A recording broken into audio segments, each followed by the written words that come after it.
bi nga xamante ne jël na ko muy décision bañ a bokk ci présidentielle 2024.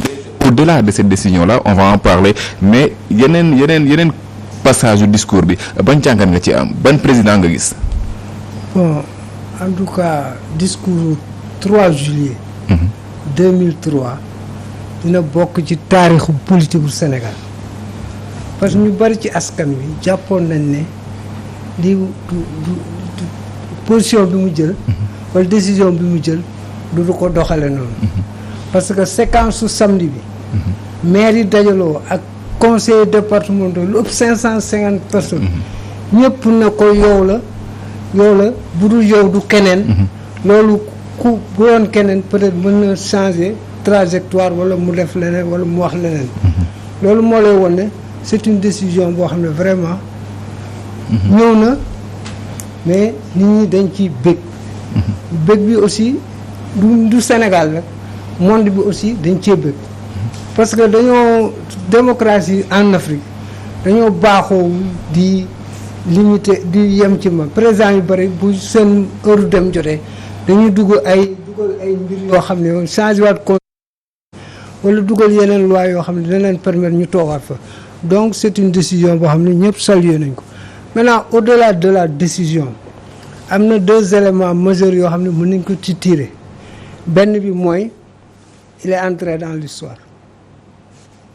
Le président Macky Sall est entré dans l'histoire nañ ñaan yàlla na mu bañ ko xejamal di des fii ak 2024 dugg ci histoire yomb na mais des fa moo jafe bu loolu weesoo aussi pour la première fois dans l'histoire de ce pays un président de la sortant organisé ay élections yu mu dul bokk pour la première fois léegi nag li ci des mooy processus bi jeexagul candidats yi c'est la saison des candidatures yi ku nekk a ngi wax ku nekk a ngi tëb mbër mu nekk a ngi feeñ léegi nag li ci des mooy li ci kanam raw li bët quoi.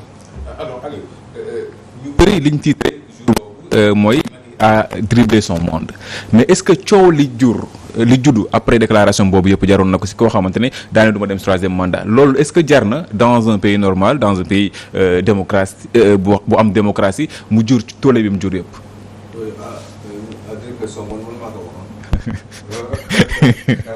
C'est bien.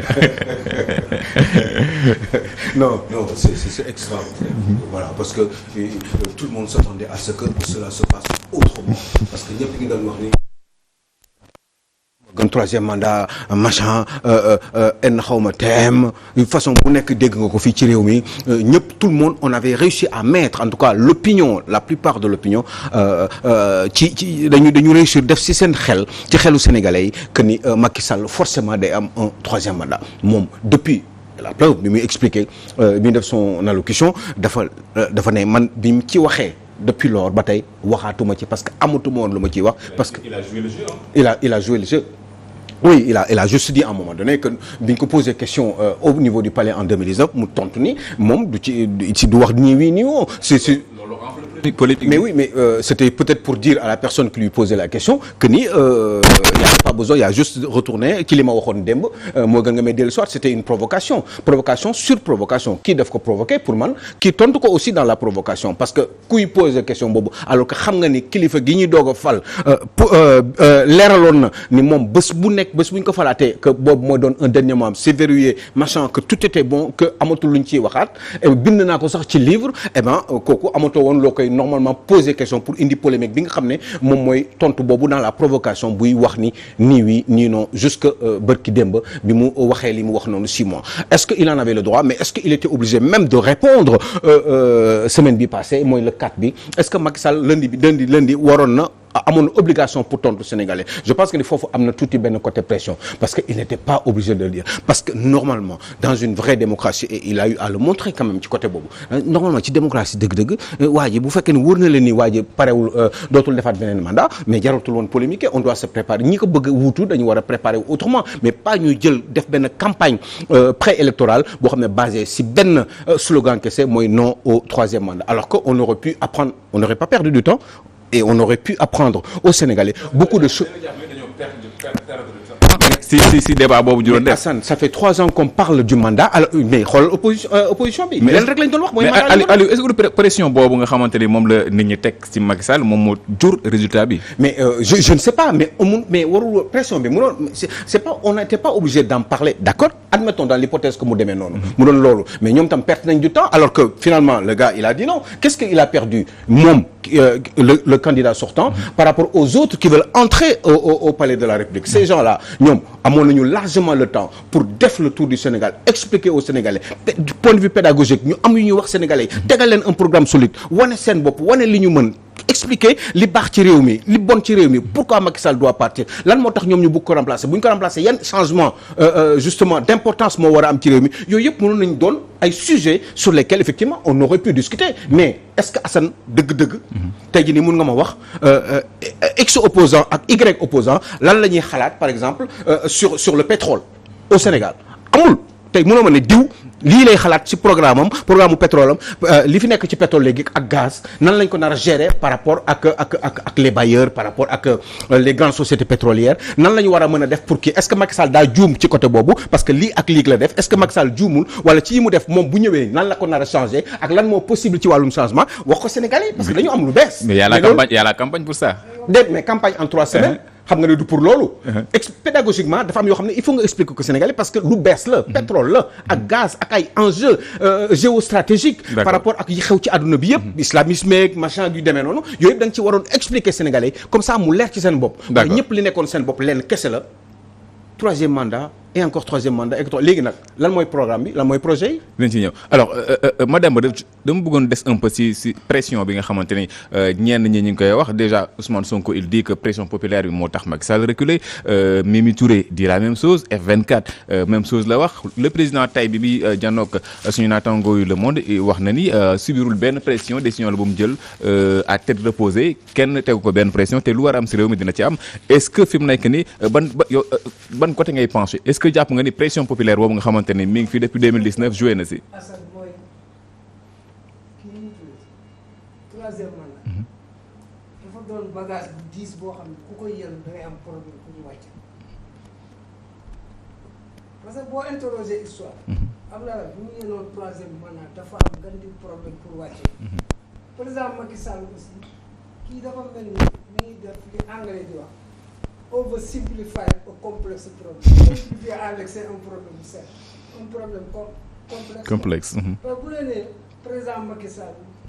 Mais Macky Sall, il a entretenu le flou. Quelqu'un qui entretenu le flou, tu ne peux pas mettre fin à une polémique. Mais il a entretenu le flou comment? Non, pourquoi pour ma xam. Hein? ñi laaj premier ñi wax contre d'accord ci 3e mandat yëpp mu lijjanti leen. teg leen de côté parce que ñu ñëw na ko 3e mandat président à vie mu leen di recevoir la dernière séquence mooy la séquence de samedi dernier. c'était le bon s'il était vraiment dans les dispositions de ne pas dire qu'il ne se présente pas, il n'a pas besoin de cette séquence de samedi dernier. Rassembler 550 maires ñu wax la ne yow mais ku bëggul dem. mais soxla wu ku la gunge. mais ils sont de la coalition. ils sont de sa coalition am na droit jox leen xalaatam am na droit moom dajale leen waxtaan ak ñoom jéem a am une idée de ñoom li ñuy xalaat. qu'est-ce qui en est sorti? Simplement de la frustration. Et de l'humiliation. mais ça n'aurait pas changé grand-chose. ñoom bu leen dajale woon tamit. mais boobu moo gën a grave bii moo gën a grave. loolu yow donc selon nit ki di émission ça veut dire que. alors mu terminé bàyyi mu terminé. pour moom la ne nag 3e mandat dafa doon client boo xam ne pour nga yekkale ko. andi problème. mais yéen bi nga moom a jaaxal yéen bi xam nga est-ce que yéen woon na ko dëgg-dëgg. waaye ba ñuy loolu noo ko mën a xalaatee. parce que finalement on n'est pas sûr Assane. non mais on est sûr de rien. gis nga la politique. nos lectures rek par rapport à ces positions. la politique c'est pas l'idéal. c'est le réel. lu ñu dund la gis nga bu defee analyse objective xam ne interroger aussi histoire 3 raisons pour motiver cela. benn bu njëkk bi mooy c'est un risque politique très énorme. oui très énorme risque politique boo ñëwoon 3e mandat boo utul dañ lay faxas. beneen essai bi nga dem ba pare te ñu lay jiiñ ne bëggoo Ousmane Sonko dem te yow nga bëgg a dem ñu lay jiiñ loolu donc c'est un autre problème. moom dafa bëggul Ousmane Sonko dem quoi en fait. non dama déglu buñ ko koy jiiñ. dama la duñ koy jiiñ. waaw man lu wax lu leer laa wax. waaw man lu leer nañ laa lay wax. bàyyi ko bu daaneel. beneen troisième kii bi mooy la situation d'instabilité. que ça risquerait de générer. mais moom en filigrane dans ses paroles sax tu ressens ça le Sénégal vaut plus que ma personne. Il a dit même hier dans l'interview du Monde il a dit que il voulait éviter l'instabilité. Ça veut dire que il a mesuré la grandeur de sa décision et les risques que cela peut engendrer.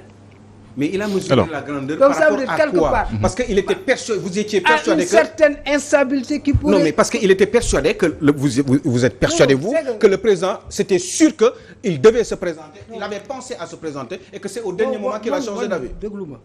Parce que si ça se trouve, il était tranquille. présenté wala waxuma la loolu. dama ne la risques yi mu doon évaluer na risques yi moom wax na lu ko sax dans l'interview qu'il a fait avec Le Monde. Quel risque? waaw instabilité. Mais instabilité par rapport à quoi? Par rapport à une possibilité de candidature de sa part. S'il s'était présenté. Mais moom parce que donc vous êtes sûr mooy li ma wax rek. donc vous êtes sûr par rapport à une possibilité de candidature de sa part donc vous êtes sûr que ni Macky Sall dans sa tête c'était sûr que dafa naroon présenté wu en réalité il a changé d'avis. Non parce que li ngeen wax ni day mel loolu lay nuru et si dans l'hypothèse. et si dans l'hypothèse man nekkuma ci. bu nettali géntu jàmbur jéemuma ko. ah non comme moo tax. man ay fee laa lay wax ay fee laa lay wax. Assane pourquoi rafetuñu njort ne rek une chose waa ji waxoon na ko musul ci waxaat à part provocation boobu. Réponse question provocation réponse provocation question provocation mooy nga laaj loo xam ne waa ji bindoon na ko waxoon na ko nga laajaat ko juste 3 mois ou quelques mois 6 mois après ñu ngi koy doog a fal. waaye moom mu ne.